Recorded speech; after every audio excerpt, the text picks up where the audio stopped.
Bonjour à toutes et à tous les amis, j'espère que vous vous portez bien. Je posterai ces vidéos quand je pourrai. Je pensais venir aujourd'hui que faire une nouvelle communication pour discuter de quelques idées, entre autres parler du métaverse, la réalité virtuelle. J'ai parlé dans une de mes dernières vidéos de l'intelligence artificielle pendant très longtemps. Vous pouvez regarder mes vidéos, enfin, je fais qu'aborder des idées, hein, des perspectives, disons, sur le fait que toutes ces intelligences, j'évitais d'utiliser toutes ces intelligences artificielles, parce que bon, j'étais conscient que l'intention des créateurs n'était pas forcément très pure, très pure, au service de l'humanité, au service de notre propre bien-être. Ils sont servis pour des raisons de pouvoir. Et donc, mais c'est comme je l'expliquais dans cette vidéo, c'est important de pouvoir s'impliquer quand cette intelligence artificielle va devenir inévitable, d'infuser de l'éthique, d'infuser du bien-être, parce qu'elle est construite sur elle est quand même assez flexible, et si elle est construite que par des gens qui sont dans la corruption et dans l'ego et dans le pouvoir et dans les abus et tout ça, elle va reprendre ses traits. Alors que si on lui infuse de la lumière, de la sagesse, le désir de servir le bien collectif, elle va s'adapter à ça et elle pourra servir l'ascension du collectif. Alors, je vais discuter un petit peu du métaverse, c'est un petit peu dans le même esprit. Mais avant, je vais parler de deux, trois idées. Je tiens une carte d'abord, peut-être pour la journée. C'est savoir que dans un univers magnétique, on n'a rien sans rien. C'est-à-dire, bon, on a notre cœur qui bat, on a notre respiration, ça c'est bon, c'est des cadeaux, tout le monde l'a, on n'a pas besoin d'y penser, ça c'est Dieu qui nous produit. Mais pour tout le reste, il faut quand même produire quelque chose pour recevoir quelque chose. Et on va aller très loin, c'est la carte de la journée. On a traversé un désert, là on se prépare pour un nouveau marathon. C'est vraiment se concentrer, c'était vraiment bon, se concentrer sur le soleil qui se lève, sur la nouvelle réalité, sur le futur, plutôt que tout le passé, tout ce bateau qui est en train de couler. Hein. C'est vraiment parce que si on attend que le soleil soit à midi pour se réveiller, pour ouvrir les yeux, on va être complètement ébloui. Donc il vaut mieux le prendre. Il est déjà assez haut dans le ciel, hein, le soleil. C'est ce nouveau départ, cette nouvelle ascension. Donc on n'a vraiment rien sans rien. Donc c'est important de trouver une voie spirituelle, des enseignements pour s'investir dans une pratique. Hein. C'est vraiment, peu importe ce que l'on choisit, mais c'est important de quand même avoir une discipline spirituelle et suivre des enseignements au départ, surtout. Après ça, on reçoit directement de notre présence et de nos guides, mais développer la lucidité, la sagesse à travers la méditation, par exemple, développer la compassion au service de la vie, d'être au service de la vie, d'avoir le courage de faire face, de développer notre caractère, de sortir de notre zone de confort pour grandir, pour évoluer. Et donc, on doit chercher toujours à connecter à notre source intérieure et au-dessus de nous, hein, ouvrir notre septième chakra, rester bien concentré sur le siège de notre conscience, dans le sixième chakra.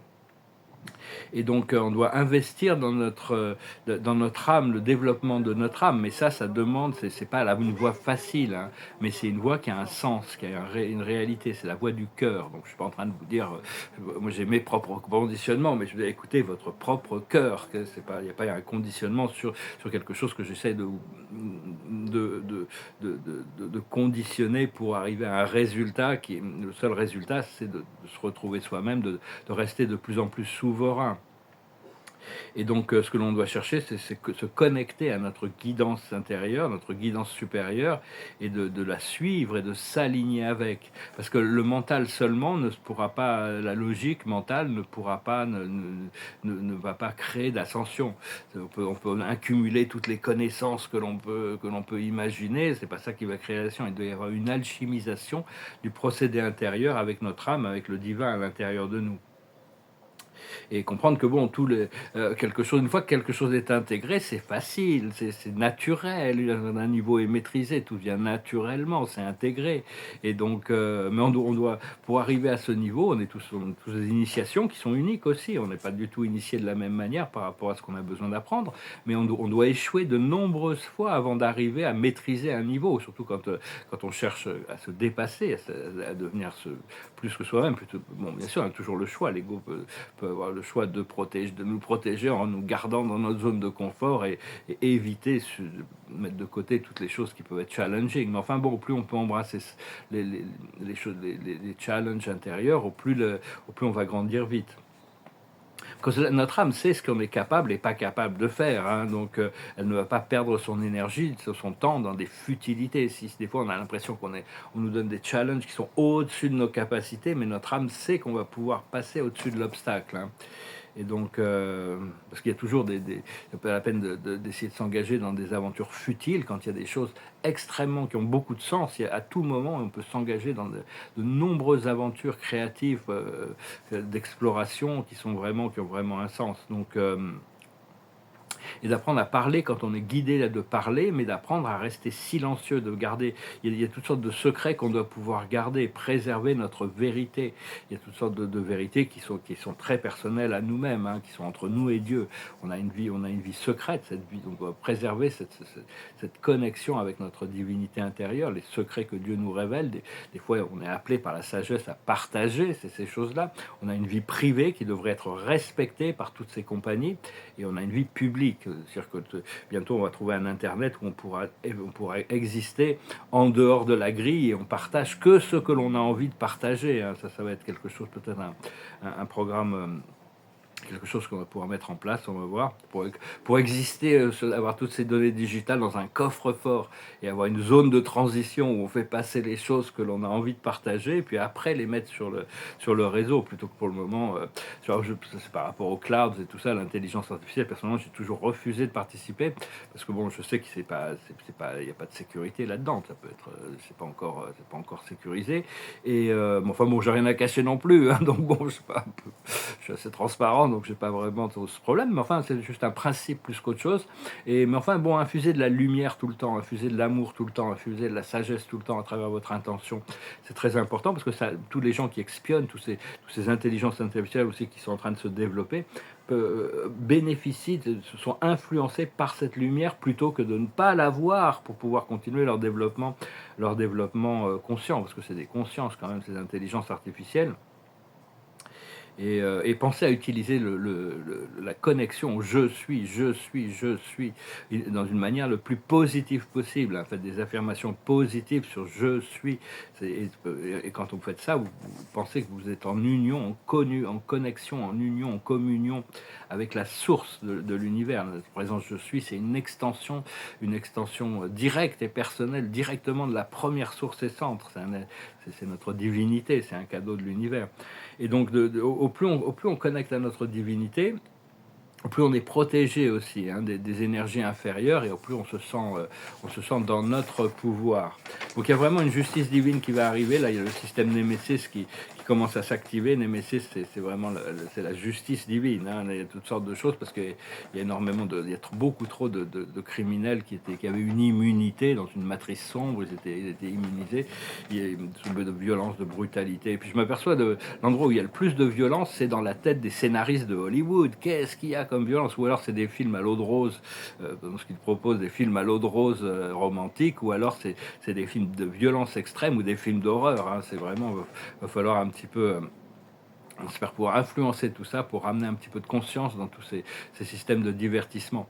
Donc voilà, je voulais aussi discuter du métaverse. Le métaverse, l'esprit m'avait informé quand il est une dizaine d'années, quand c'était arrivé, qu'il ne va pas y avoir le choix. Réalité virtuelle, augmentée. Alors personnellement, je me souviens de cette intuition qui me disait que dans Orion, c'était devenu transformé, c'était quelque chose d'extrêmement dangereux, extrêmement négatif. Je veux dire, moi, je ne veux pas en entendre parler. C'est une réalité synthétique, un domaine digital, mais on va être appelé à travailler quand même dans ce domaine, pour vraiment réclamer la souveraineté de la lumière, plutôt que de le laisser se développer d'entre les mains de tous ces êtres sombres et des êtres inconscients. C'est un procédé très délicat dans l'immersion dans les réalités virtuelles, parce que ça fragilise l'aura, hein. Donc c'est important, on apprendra, on va recevoir les protocoles qui nous permettront de pouvoir rentrer dans ces endroits, avec la source et la souveraineté de la lumière, pour pouvoir commencer, parce que surtout au début de la construction de ces domaines, comme l'intelligence artificielle, elle est toujours malléable. Il y a une malléabilité qui fait que même les créateurs ne contrôlent pas, parce que c'est individuel. Il y a une intelligence artificielle qui fait que on va devoir infuser, réclamer la souveraineté de la lumière pour s'en servir comme un outil de l'ascension. Seulement dit, bon, il va falloir faire énormément, très très attention, parce que toute cette intelligence artificielle à l'intérieur de ces réalités virtuelles, elles produisent des fausses émotions, des faux plaisirs, des orgasmes, toutes sortes de... L'idée, c'était de vouloir remplacer la biologie pour que les gens, la conscience devienne une application, après ça, soumise au programme. Mais bon, donc il faut être extrêmement vigilant, hein, parce qu'il y a un entanglement, il y a un accrochage quantique entre l'esprit mental et le programme des intelligences artificielles qui vont quand même créer des circuits à l'intérieur du cerveau qui peuvent nous affecter, même une fois qu'on sera sorti du programme. Personnellement, je n'ai jamais mis les pieds là-dedans, j'ai jamais porté ces lunettes, j'ai toujours dit, oh là, non, j'ai voulu être prudent, mais bon, on risque d'être appelé à devoir s'immerser un peu là-dedans pour pouvoir infuser de la lumière. Le but des créateurs de ces machines, de ces programmes, c'était de retirer la conscience de la forme biologique, hein. Et donc pour arriver à contrôler la conscience collective et nourrir des entités supérieures qui les inspirent. Et donc c'est important quand on rentre dans ces endroits d'être bien ancré dans la réalité de la Terre, hein, d'être bien ancré dans la Terre. Mais enfin, il y a une coordination de tous les êtres éveillés, les 144 000 qui vont devoir rentrer dans cette réalité synthétique pour transformer le programme vers quelque chose qui apporte quelque chose de positif. On doit réclamer ce domaine pour la lumière, on doit décentraliser, ils ont un pouvoir central, on va devoir décentraliser leur système de contrôle pour que chaque individu soit souverain à l'intérieur de cette programmation. C'est pas trop ici, c'est pas trop la population qui est la plus vulnérable. Il y a très peu de jeunes qui écoutent mes vidéos, mais c'est les jeunes qui vont rentrer là-dedans. Enfin, beaucoup qui vont être tentés de rentrer là-dedans, parce que ça permet d'expérimenter une certaine liberté au-delà des limitations du monde physique. Donc il y a toute cette tentation, il peut y avoir une addiction à tout ça, hein. De nombreux films de science-fiction qui ont été faits à propos de séries. Donc il y a tout un côté addictif, mais il y a aussi le potentiel de servir la libération de la conscience. Mais parce que ce qu'ils cherchent, c'est quand même à capturer et rediriger le Kundalini pour être cette force de la vie, cette force de la sexualité, de la volonté, de la capturer et proposer une alternative synthétique, hein. Par contre, on doit chercher, on doit garder notre connexion authentique de transcendance, hein, pour arriver à ce que le Kundalini arrive jusque... Parce que là, il va se bloquer au niveau du 3e chakra dans ces programmes. Donc il faut arriver à monter vers le cœur et les chakras supérieurs pour rester bien, que ça puisse activer éventuellement la couronne. Donc il faut arriver à intégrer, il va falloir intégrer la valeur, le pouvoir de ces technologies plutôt de se laisser dominer par tout ça. Moi, je dis ça, c'est pas forcément pour demain, mais bientôt ces choses vont être inévitables. Les robotiques, l'intelligence artificielle, le métaverse, tout ça va devenir un peu inévitable. Donc on va devoir, les robots aussi, hein, les intelligences artificielles vont devoir réclamer leur souveraineté pour pouvoir servir le collectif plutôt que d'être des instruments de la guerre et des forces sombres. Et donc parce qu'ils ne s'attendaient pas à ce que parce que bon, c'est un petit peu... Quand ils ont créé ça, ils ne s'attendaient pas du tout à ce que des êtres conscients de lumière entrent dans ces programmes. Ils savaient très bien qu'on allait résister à ça. Mais une fois que les 144 000 vont pouvoir re-rentrer, c'était là pour contrôler la population endormie. Mais bon, ça va vraiment créer... on va pouvoir infuser de la lumière dans ce mécanisme de contrôle pour servir l'ascension aussi. Donc, parce que la conscience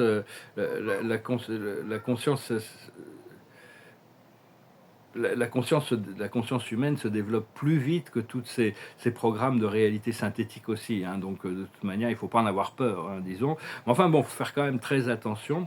Et donc rester bien connecté avec la source dans tous les domaines, hein.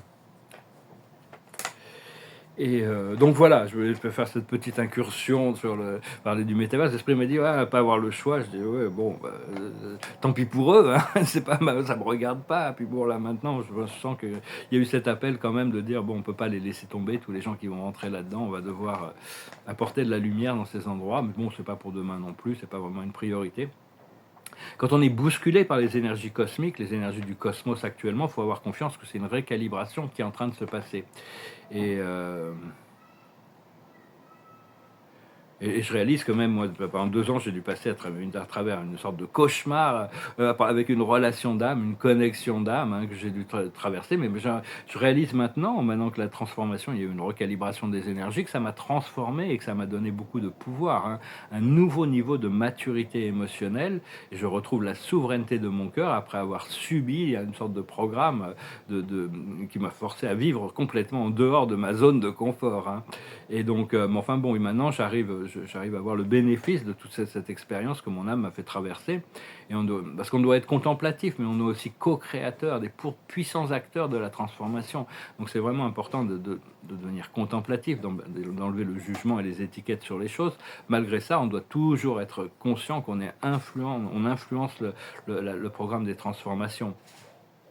Et comprendre aussi que notre âme apporte un service qui est absolument unique au service du collectif, et une fréquence, hein, qui est absolument unique. Donc on est tous très importants dans ce procédé. Donc suivez tout ce qui est votre guidance, hein, celle qui vient de votre cœur, qui vient à l'intérieur et au-dessus. Et donc on sera protégé, hein, et puis du moment qu'on n'oublie pas Dieu, on va rester protégé, hein. On peut pas penser cette présence je suis, elle peut être invoquée à tous les moments, hein, et au plus on le fait, au plus elle est toujours là de toute manière, mais elle s'imposera jamais. Donc on a besoin d'ancrer cette connexion de plus en plus. Et comprendre que les retards, ça permet les énergies collectives soient plus harmonieuses, plus alignées, pour pouvoir amener les changements, les cristallisations dans le monde matériel. Il y a certaines choses qui sont prédestinées, on n'a pas le choix, c'est prédestiné. Mais il y a aussi la création qu'on fait à travers tous nos choix chaque jour, hein. Et il n'y aura pas d'ascension pour les méchants et pour les criminels, hein. Ils vont pas, ça fait partie de la loi d'évolution. Il y en a qui vont devoir être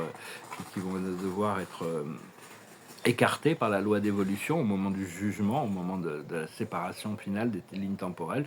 Ils vont devoir aller dans une autre dimension, sur une autre planète, pour continuer à grandir et évoluer jusqu'au moment où ils sont prêts à revenir à la lumière.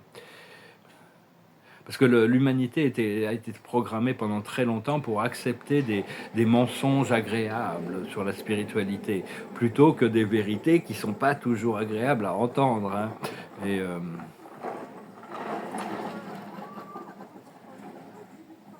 oui, donc ça, j'ai déjà exprimé. Il faut vraiment rester vraiment concentré sur le nouveau plutôt que sur l'ancien, hein. Vraiment, garder vos intentions claires, votre point focal d'attention sur ce que vous voulez le plus, sur ce qui est le plus voulu pour votre plus haut bien et le plus haut bien de tous. Le plus haut bien de tous ne peut pas inclure doit inclure votre plus haut bien, et tout en comprenant que bon, tous les gens qui font des choses horribles pensent qu'ils font ça pour le plus haut bien en réalité. Enfin, qui sont prêts à sacrifier 1 million de personnes pour en sauver 1 milliard ou des trucs comme ça. C'est pas la voie de Dieu. La voie de Dieu est toute inclusive. On peut pas. Et parce que bon, tous ces gens, il y a beaucoup de gens très connus, très célèbres, qui ils créent des problèmes derrière la scène, et après ils arrivent avec une solution pour se pas mettre comme des héros, comme des sauveurs, ou comme des gens extrêmement positifs. Je veux dire, bon, il y a plein d'exemples comme ça, j'ai pas besoin de trop les évoquer. Mais enfin bon, tout ça, c'est pas ça qui va nous amener à l'évolution spirituelle, hein. Et donc, embrasser les changements, hein, lâcher prise de l'attachement, garder un cœur ouvert, un esprit ouvert, revenez à l'instant présent et retournez à votre connexion avec la source, hein, le plus souvent possible. Voilà les amis, j'espère que ce message aura été intéressant pour vous. Je vais tirer quelques cartes pour finir.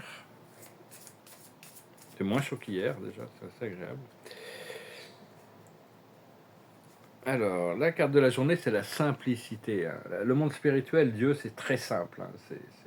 c'est d'une simplicité infinie. Mais il y a toute cette complexité aussi pour permettre à l'esprit mental, à la conscience de grandir. Donc c'est revenir à la simplicité, les choses simples, apprécier les plaisirs simples de la vie. La plus haute sagesse, c'est les changements. On veut que les changements soient positifs, soient rapides, soient complets et soient permanents. Amen. Ce que l'on doit comprendre, c'est l'action. C'est-à-dire, quelle est l'action juste. Il y a des actions à faire. Des fois, c'est des actions qui sont purement à l'intérieur de notre énergie, notre champ énergétique, et des fois, c'est des actions qui sont ancrées dans le monde matériel. Donc, c'est le moment d'agir.